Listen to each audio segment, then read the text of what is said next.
तीन राजकुमारों की कहानी। बहुत समय पहले की बात है। एक राज्य था जिसका नाम सूर्यनगर था। इस राज्य पर एक न्यायप्रिय और पराक्रमी राजा राजवीर का शासन था। राजा के तीन पुत्र थे, अर्जुन, विक्रम और सहदेव। तीनों राजकुमार अलग अलग स्वभाव के थे। अर्जुन, सबसे बड़ा पुत्र, शांत, समझदार और ज्ञान पिपासु था। उसे किताबें पढ़ना, विद्वानों से चर्चा करना और प्रजा की समस्याएं सुनना अच्छा लगता था। विक्रम, दूसरा पुत्र, बहादुर और साहसी था।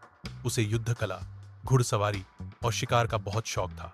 सहदेव, सबसे छोटा पुत्र, बहुत चंचल और दयालु था। उसका मन अक्सर पशु, पक्षियों, गरीबों और बच्चों की मदद करने में लगता था। राजा वृद्ध हो चला था और चाहता था कि उसके बाद सही उत्तराधिकारी को गद्दी मिले, लेकिन तीनों पुत्र अपनी अपनी खूबियों में श्रेष्ठ थे।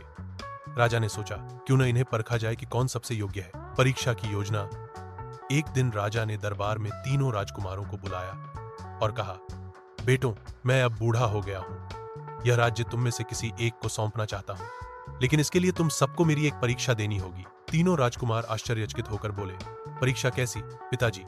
राजा ने तीनों को एक एक सोने का सिक्का दिया और कहा, इस सिक्के से तुम जो चाहो खरीदो, लेकिन उससे पूरा राजमहल भर जाना चाहिए। तुम सबको एक दिन का समय मिलेगा। तीनों भाइयों की कोशिश। पहले दिन अर्जुन सिक्का लेकर सोचने लगा, इतने छोटे सिक्के से पूरा महल कैसे भरेगा। उसने बहुत देर विचार किया और अंततः एक व्यापारी से फूलों की पंखुड़ियां खरीद ली। शाम तक उसने उन पंखुड़ियों से महल की हर कोठरी, हर आंगन सजा दिया। महल सुंदर तो लग रहा था, लेकिन राजा ने कहा, अच्छा है, लेकिन यह टिकेगा नहीं, फूल मुरझा जाएंगे। दूसरे दिन विक्रम गया। उसने सिक्के से भूसे के बड़े बड़े बोरे खरीद लिए। उसने पूरा महल भूसे से भर दिया। देखने में तो महल भरा हुआ लग रहा था, लेकिन राजा ने कहा, यह तो सिर्फ जगह घेर रहा है, इसमें कोई उपयोगिता नहीं। तीसरे दिन सहदेव की बारी थी। वह सुबह से ही सोच में डूबा था।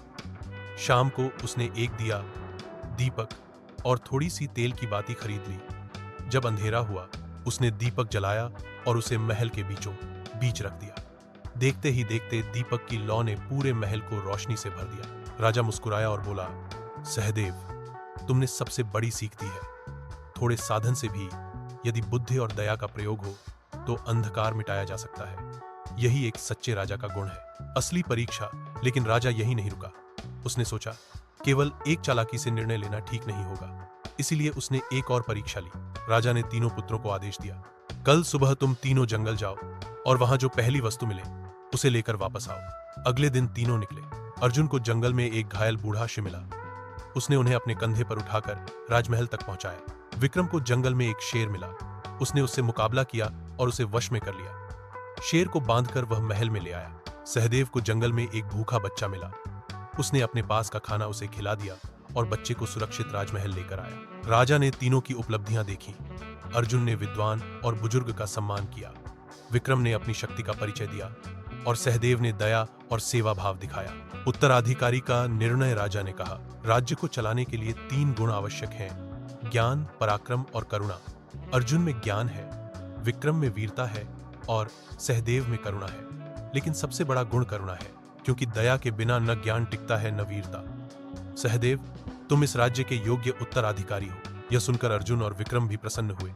उन्होंने छोटे भाई को गले लगाया और कहा, हम हमेशा तुम्हारा साथ देंगे। राजा ने सहदेव को गद्दी सौंपी। सहदेव ने भाइयों की मदद से राज्य का संचालन किया। अर्जुन मंत्रियों को शिक्षा और मार्गदर्शन देने लगे। विक्रम सेना का नेतृत्व करने लगे और सहदेव प्रजा के सुख दुख का ख्याल रखने लगे। इस प्रकार सूर्यनगर का राज्य तीनों भाइयों की एकता और गुणों से समृद्ध हुआ।